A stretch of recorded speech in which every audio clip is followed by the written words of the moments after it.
covering Macon, Warner Robins, and all of Middle Georgia. Clear, accurate, to the point. This is 41 NBC News at 10 on My 41.2. Good evening, I'm Tracy Armbruster. Solar power is one step closer to becoming a reality in Monroe County. Commissioners approved the plan to build a solar farm at tonight's meeting. A company called CatSync is constructing the farm. It will be located on Camilla Plant Road in Juliet. Monroe County Commissioner Mike Bilderback says it should produce revenue for the county. We're told CatSync picked Monroe County because commissioners made the process a smooth transition for the company. More than 400 jobs are coming to Macon, and it's thanks to Kumho Tires. Company officials announced construction will soon begin to build the plant. It was intended to be up and running years ago, but the recession halted construction. Kumho Tire is expected to invest $413 million into the plant. Production is scheduled to begin in January of 2016. A new Georgia law took effect today, and it's causing a little controversy in Middle Georgia. 41 NBC's Taylor Terrell spoke with people about the new law, which allows guns in places where it was once banned. Whether you're for. Now, the new gun law also allows people who have licenses that have been taken away to apply for a new one. It was another hot, sticky summer day in Middle Georgia. Let's check in with Chief Meteorologist Chris Simmons for a first look at our weather forecast. Chris. Yeah, certainly felt like summer. Early voting has started for the July 22nd primary runoff elections. So far, about 200 people have cast a ballot in Bibb County. Now, residents planning to vote early can do so from 8:30 a.m. until 5:30 p.m. at Board of Elections in their county. There is no early voting this Friday on July 4th because of the holiday. Now, early voting ends on July 18th.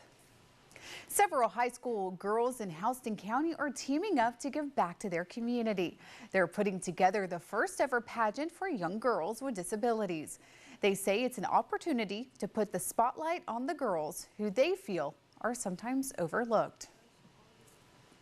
I think the winner of the Miss Houston County Queen of Summer pageant will work alongside the other teen queens in the county. The pageant is next Friday, July 11th. It'll be at 6:00 p.m. at the CGTC Warner Robins campus. There's a new way to show your support for Macon-made products.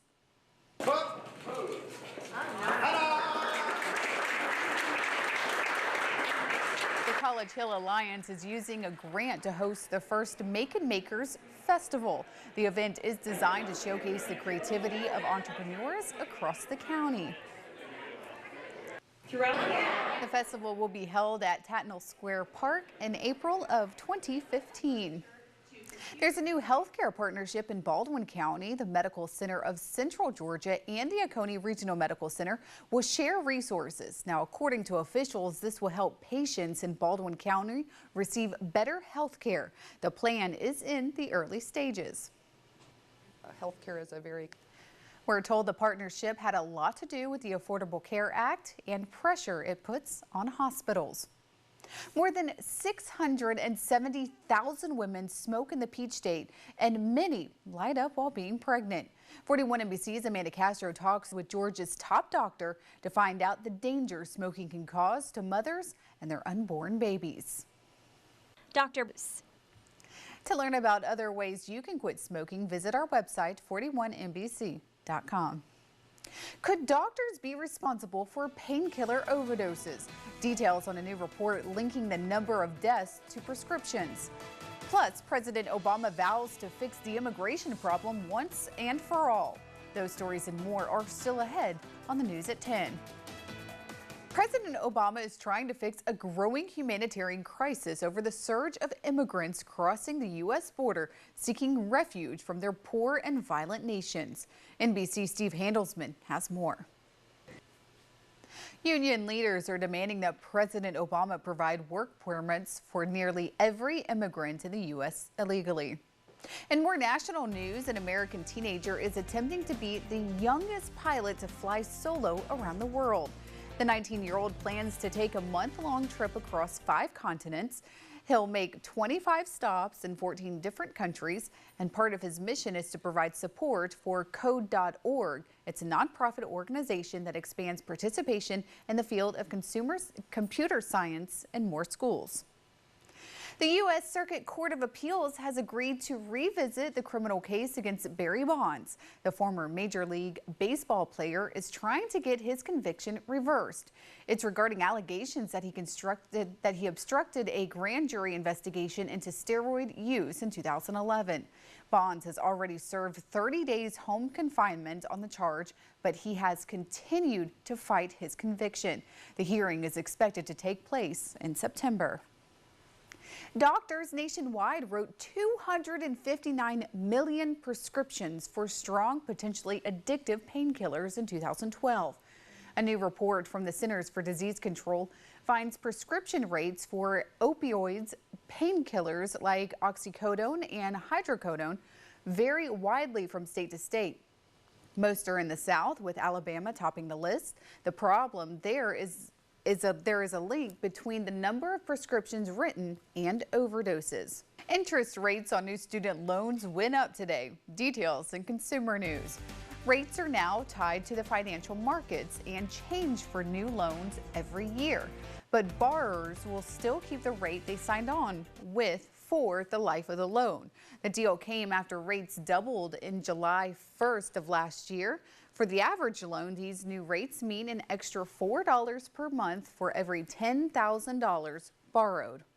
Chrysler adds nearly 700,000 minivans and SUVs to a 2011 recall. The company says it's due to problems with ignition switches.